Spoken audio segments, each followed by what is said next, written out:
Yo, what's up, everybody? It's your boy Slim, aka Mr. Different, your favorite nappy-headed producer, your favorite fat boy producer. We're in an extra tight black shirt for you guys. They say I can make fun of me, whatever. Back with another video. Today I'm gonna be doing a little discussion video. I want to get back into doing these type of videos, talking to you guys, give you guys tips about the music industry, mixing, mastering, all that good shit for you guys and help you out. So today I'm gonna talk about a super secret piece of equipment that everybody owns in their studio but is not utilizing to the fullest. But before we get into that, if you can, follow me on Instagram, Twitter, and SoundCloud. Also subscribe to the channel if you're not already subscribed. Leave a comment, all that good stuff. And also check out my website, MrDifferentTV.com, for the latest kits and beats and all that good shit. But anyway, let's talk about this super secret piece of equipment that's in everybody's studio that nobody is fucking using, when it can be. It's probably the best tool you have at your disposal, and it's the most underused tool because we're all fascinated with this equipment and these plugins and DAWs and all that shit. We're not focused on this one tool that can make or break you, and that is your goddamn ears. Yes, your ears. You're probably thinking to me, oh, Slim, it's some bullshit video where you're probably trying to teach us you should protect your. Well, yeah, that's pretty much, yeah, but no, doing it a different way.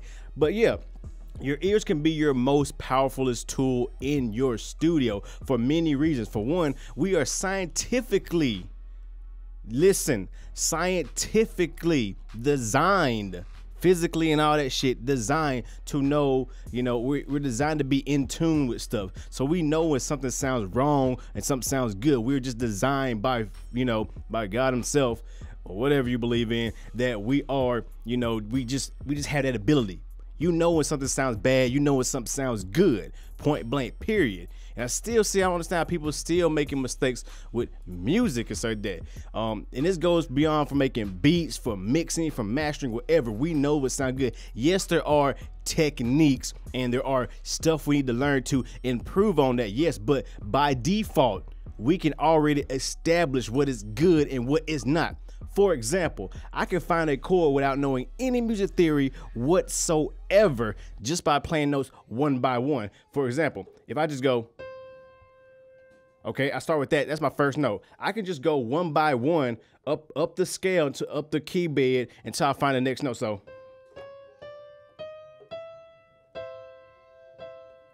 okay, now just keep going. And that's a major chord, that's a C major. And then, once you learn how to count chords, now you can change to a minor and all that. But you can pick any note. We'll just pick a D sharp. Now just.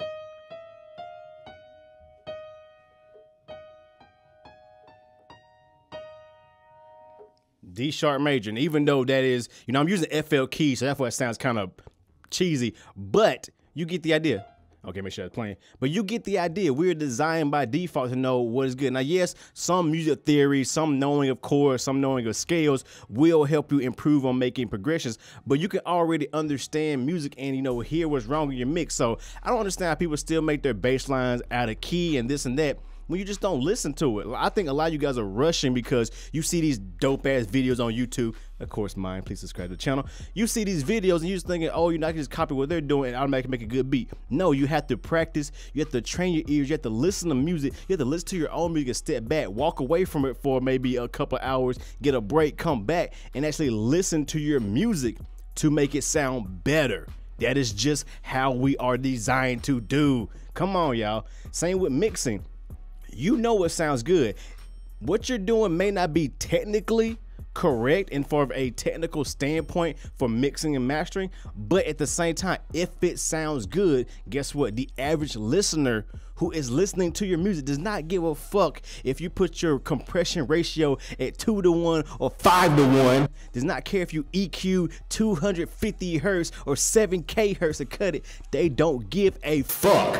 They just want to make sure it sounds good on their goddamn Apple iPhone fucking X and Samsung Galaxy S fucking 12. That's all they give a fuck about. It sounds good on MP3s and all that, and Spotify and Amazon, Apple make sure that it's at -16 or I think it's -12 LUFS or -14, whatever their standard rate. They don't give a fuck if it sounds good on those medias. It doesn't matter if you fucking bass boost the fuck out your kicks or you cut the shit out of, you cut the highs or lows.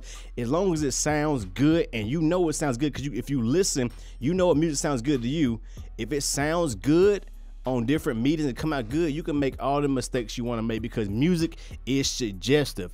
You have to train your ears to understand what is good and what is not. Now, once you want to get into the more how to do stuff in a certain way or get a certain sound, yes, you need to learn techniques, but don't let, you know, not knowing these techniques stop you from practicing and making music and putting out there, getting feedback and putting out work.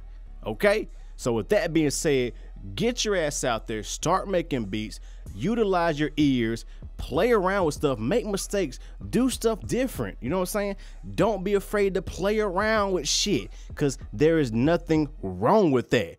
You can easily play around with stuff and make good music. Just use your ears and listen to what the fuck you're doing, and you'll be all right. So with that being said, hope you guys enjoy. I clipped a little bit like there, but hope you guys enjoy. Hope you guys take this in consideration and actually, you know, get out there and start making music and not hold yourself back. I want to see you guys out there make it and do what you do, because anybody do, there's too much money to be made out here in the industry right now, both as a independent or working under somebody. There's too much money to be made. So if you agree with me, thumb the video up. If you disagree with me because you're a fucking hater, and dislike this fucking video, and we know you're a fucking hater. And with that being said, hope you guys enjoy. Like always, you know who it is. It's your boy Slim, aka Mr. Different. Not motivated by the money, but the like, comment, subscribe, and views. Hope you guys enjoy like always, and I'll catch you guys in the next video. Let me know what you guys think. Have a good one.